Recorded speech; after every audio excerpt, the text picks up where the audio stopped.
the exact process that's utilized. So if you're hiring a credit repair company, understanding the process they use is probably one of the most important questions you can ask before you go and invest in that company. If a credit repair company can't tell you their process or what they do and how they utilize it, run. They have to be very transparent on what they're going to do, because if they don't do it right, it will affect the outcome. It's going to affect your ability to redispute these accounts or hire a different company, so on and so forth. So it's important that you ask, like, give me details on how you utilize your process and what that looks like. Okay, so I'm going to go through kind of the process so you understand what happens when you dispute an account on your credit report. So the first thing that happens is, it depends on who you dispute with. It's important that you dispute with the credit reporting agencies first. Typically, it depends on the situation. Sometimes we'll go directly to the data furnishers, but let's talk about what who those two companies are. So the credit reporting agencies is Equifax, Experian, and TransUnion. They house your data. They're kind of the mediator, the middleman, the judge who decides if an account gets removed or stays on a credit report. The data furnisher is who holds that account currently. Is it a collection agency? Is it the original creditor? You can dispute with both, and it just depends on the situation, which we won't talk about really how you dispute in this video. We'll talk about it in a different video, but this video is gonna teach you on, if you're doing the disputes yourself specifically, how that process works, so that you better understand how to create a dispute letter that's really effective, which we'll go into that in detail in another video. But I think if you understand this process, it's going to help you better understand how to approach the situation. So when you create a dispute letter, when you structure that letter, it's going to be important that there's two things that you for one is, what is the error and the reason you're disputing that account.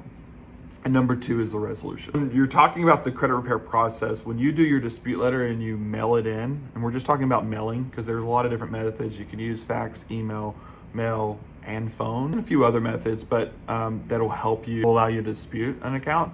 But mail is the most frequently used. It's the easiest to track, and so that's the process that realistically is the most effective. When you draft up your dispute letter and you mail it into the credit reporting agencies, they utilize a system called eOscar. And the eOscar was developed and designed to help the credit reporting agencies be able to process disputes quickly and efficiently. Why? Well, because credit reporting agencies, they don't really release the data specifically, but they get millions of disputes every month.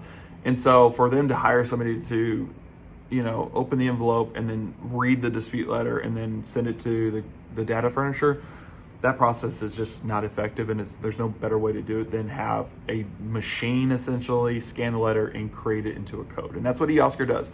They scan the letter, it turns all your dispute letter, it reads it really quickly, and then it transfers it into code. So I'm gonna put the codes up here right now.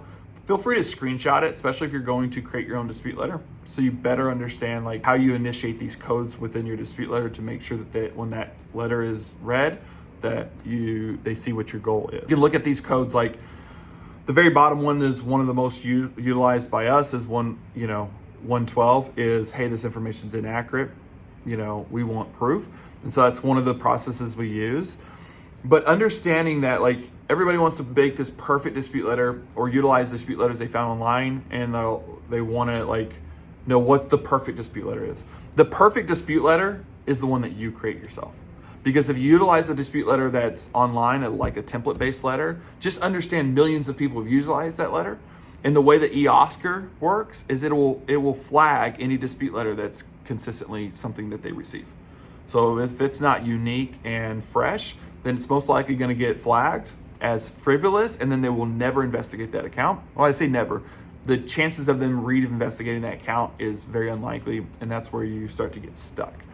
Back to what I said before is like, if you don't interview the credit repair company you're going to use and understand their process, this is what's going to happen is they're going to utilize some template-based letter, send it in, all your accounts are going to get flagged, and then you're going to go hire another company or try to do it yourself, and guess what? You're basically flagged in the system, and redisputing is almost nearly impossible. So again, as a recap, eOscar